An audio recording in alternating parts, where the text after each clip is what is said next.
and, a couple of times receivers didn't help him a whole lot, but, between the protection and what Cousins was doing, it just wasn't a good, accurate game for him, despite the fact that, they got so far behind, he ended up setting a record for completions in a game with 40, which is one of the ridiculous things about, just looking at quarterback stats is that, okay, well, he did well when it was soft zones in the, late in the third quarter, early in the fourth quarter, but it wasn't a good game for him, and he's got to be a lot better than he was.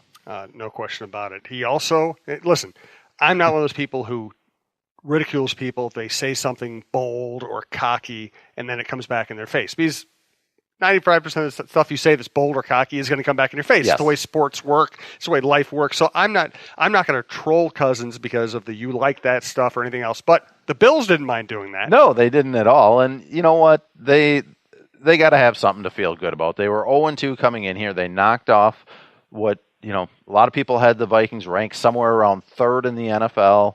16.5-point favorites.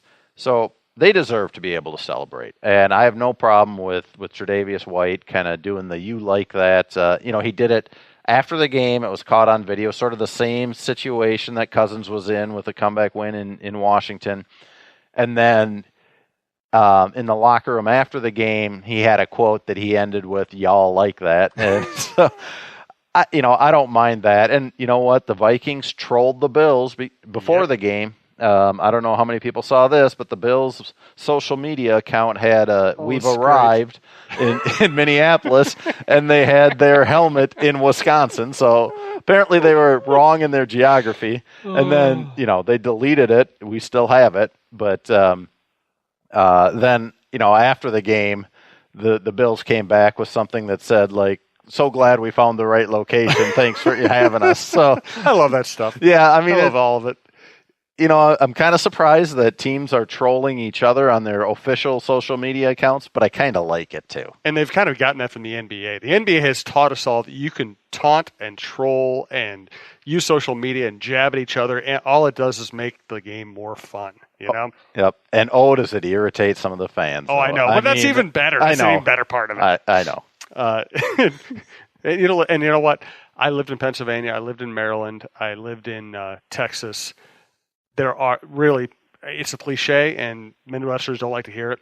There are people in other regions of the country, especially the East Coast and the Deep South, and maybe the West Coast, who really do think that all the Midwestern states are just one big state. Yeah. They really do. They don't think there's any difference between Minnesota, Wisconsin, Michigan, South Dakota, North. They think it's all just one big amorphous blob of land. Yeah, that doesn't matter to them, and it's flyover country. And you know what? If it bugs people in the Midwest, it's just kind of the way it is. I think that, just be thick-skinned enough to put up with it. And if you like where you live, good for you. Exactly. And I've had chances throughout my career to live pretty much anywhere I wanted to, and I settled here, and I'm glad I did. It's good that not everybody wants to live in Minnesota. Trust me, it's good that not everybody wants to live in Minnesota. You don't want everybody to want to live in Minnesota. We have the ideal population. In fact, the population overwhelms our highway system. We have a good setup here. We don't want any more people coming in. Suhan for politician. Yeah, there we go. Let's go for that. Yeah, that's what I want to do next in my life. Yeah, that'd be awesome. Or as Brett Favre would say, that'd be awesome. Be awesome. Let's get to Cousins. A little more. Well, let's finish up on Cousins by saying he did have 40 completions. Yeah. He came back a little bit in it, but ultimately those 40 completions were, the majority of them were soft coverage, underneath throws that the Bills were allowing late in the third quarter, early fourth quarter, and they were just pretty much meaningless. So, it also kind of gave the Vikings a better offensive look in their rankings after week 3 than really they should be at this point. It is amazing how meaningless stats can be in the NFL. Yeah. In baseball, stats really do matter. And because you can watch the game, if you never looked at a stat and you just watch the game, it would be almost impossible to tell the difference between a guy who hits 300 and a guy who hits 250. Because the difference between that is like one hit every 2 weeks, or one hit a week or something like that. So you really need the stats for context. In the NFL, stats can be utterly meaningless because of game plans, matchups, injuries, emotions, and that was an example of what happened this week. Well, yeah. By that same token, though, I would say that there are stats that do matter. I mean, the offensive Is this rankings. part of the show where we yell at each other? Yeah, the total yards for an offense or total yards for a defense aren't really terribly meaningful if you just look at them on a broad brush. But if you look at individual stats, like, how does a guy do in coverage, or how many pressures does a defensive lineman get? How many sacks does an offensive lineman give up? Those are very meaningful because those are one-on-one battles that have meaning. The overall context, though, I mean, take it in a fantasy football light. Some of the best fantasy football quarterbacks are there because they're on a team that's always trying to catch up. And so therefore they have to throw a lot of passes at the end of games. They get more yardage, they get more completions, all that stuff. So, the portions of the game that matter kind of dictate how good a person is at their job rather than the overall stats that they can put up. And you're right, and thank you for bringing that up. I was using too broad a brush. I guess what my point was that overall yardage totals can mean very little because you can move the ball between the 20s and not score in the red zone. You can give up a lot of yards between 20s and shut another team down and keep them from scoring points. Yards can be a function of playing from behind.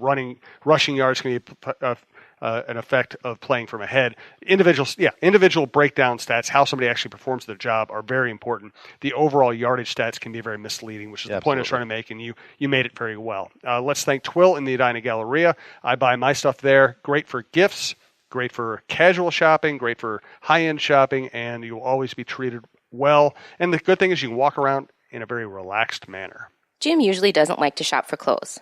I don't like it when he shops for clothes either, because he used to buy stuff I'd want to throw out. That's why I'm so glad he's found Twill in the Edina Galleria. He likes shopping there because of the comfortable environment and the friendly staff.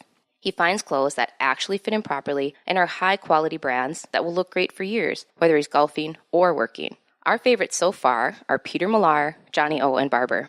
We spend our money at Twill because we love the clothes and we love the no-pressure shopping. Drop by Twill in the Edina Galleria for the best shopping experience and best clothes you'll find in the Twin Cities. So the better quarterback was Josh Allen, and this is another one I did not see coming.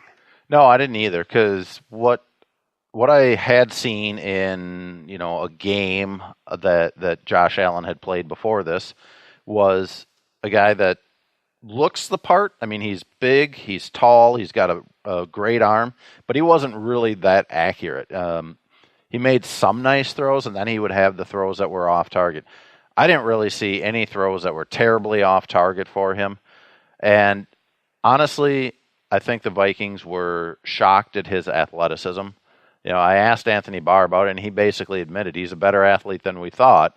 And it showed when Barr went low on a Josh Allen scramble, and there's Josh Allen basically posterizing him, leaping over Anthony Barr, and all he gets is air. I mean, that was kind of a big play, too. I mean, that's a scramble that would have stopped short. He probably would have had about 8 yards, needed 11, ended up with 11 or 12 because he ends up hurdling Barr. I just was surprised that Allen was more accurate than I expected and more consistently accurate. The other thing that really hurt the Vikings was I didn't think their pass rush was disciplined. There were a lot of times where they pressured him, and a guy like Stephen Weatherly, who was making his first start, dips inside to try to pressure him, and then Josh Allen gets out of the pocket. He's got all kinds of room to the sideline to either run or find a receiver down the field. So it was a combination. They didn't do a good enough job keeping him in the pocket, and where it's harder to be accurate when you have bodies flying all around you. It was a combination of Allen, I think, is maybe starting to get it a little bit more. I still don't expect that this is going to be a consistent performance for him through his rookie year. But, the Vikings didn't do a great job of keeping him in the pocket either. Perhaps the strangest thing we've seen from a team with Harrison Smith, Xavier Rhodes, Trey Waynes, a veteran, Sandeo is a veteran, a great, what we think is a great defensive schemer and leader in Mike Zimmer, a defense that was number one last year and has played together for a while now, there have been wide open receivers in all three games. Yeah, and I think it's different things each time that are hurting them. early on. I think Mike Hughes let people go a little bit. In this game, one of the things that hurt him was, it was kind of a broken play type situation a couple times where Allen gets outside the pocket. All of a sudden, everybody's kind of scrambling. Okay, do you come up and try to stop him from scrambling for 10 yards? Do you stay on your coverage assignment, whether it's a tight end or a running back?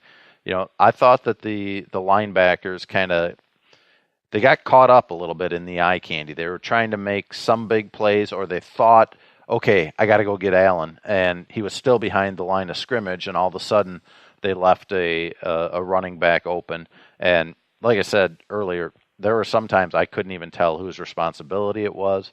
I think Anthony Barr had one of the big throws to Chris Ivory, a 55-yarder, but he was all caught up in traffic. Linval Joseph was getting a double team, was getting pushed back a little bit. Barr got caught up behind that, and he was almost 10 yards behind Chris Ivory, and Eric Kendricks came up to stop the run there and was kind of caught in between. So it was just kind of a mess overall, and I think a lot of it had to do with an undisciplined pass rush. Wow. Stephon Diggs, Adam Thielen, kind of a mixed bag of day. Thielen ends up with a ton of receptions and is on a great pace. Before we get to the receivers and the rest of the passing game, let us again tell you about Bite Squad. We'd love to welcome Bite Squad as the newest sponsor of our Talk North podcast network. Bite Squad delivers food from hundreds of Twin Cities restaurants. Order online at bitesquad.com or download their app and get food to your door in minutes. And for a limited time, they're offering free delivery to our listeners on their first order by using the code TALKNORTH. Bite Squad, food for your mood, delivered.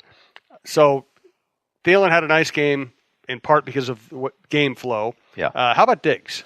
I thought he disappeared. First of all, there was a pass that was still in the relevant part of the game that Cousins actually put it right where it should have been. Deep pass right at the goal line, and Diggs wasn't able to haul it in. The coverage was decent. It was behind him. It was a catch that normally I think he would make, and he didn't. And I felt like he got a little bit frustrated in the game and let himself get taken out of the game at times. I think he's one of these guys when things are going great, he's able to pile it on and just keep going and have the 100, 120, 30-yard games. And when things aren't going great, I think he is so competitive that sometimes he almost shuts it down, so he doesn't. He lets it get to him a bit, I think. Whereas Thielen, I feel like he's going to keep competing. And, he ended up with a decent game. Could have been even a bigger game for Thielen because, once again, Cousins had him in stride and was nowhere near him. He said he was trying to feather it over a guy. But when I looked back at it on film, the coverage was trailing Thielen by about a step, and this thing was probably 7 yards over Thielen's head. So I don't know what was going on there, if Cousins was just so flustered by the pass rush that he wasn't seeing things the way he should have. But, Thielen's off to a great start. I mean, he has now, through 3 games, is the leader for the Vikings in Vikings history with 32 catches through 3 games. Harvin had the previous record in 2012 at 27.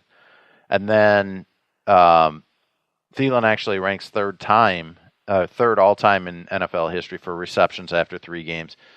Michael Thomas this year has 38. Thielen's got 32. Julio Jones has 34 from 2015. So, I mean, Thielen's doing his job. Diggs is doing his job too. I'm not trying to downplay what Diggs has done, but Thielen has just been more consistent, and I thought Diggs was the guy that was going to have the bigger year this year. I wrote that going into the season. I felt like watching practices, talking to people, watching preseason games. It just looked like Cousins, his eyes went to Diggs first, but the interesting thing is I still think Diggs is often the number one receiver, but when her play breaks down, Cousins seems to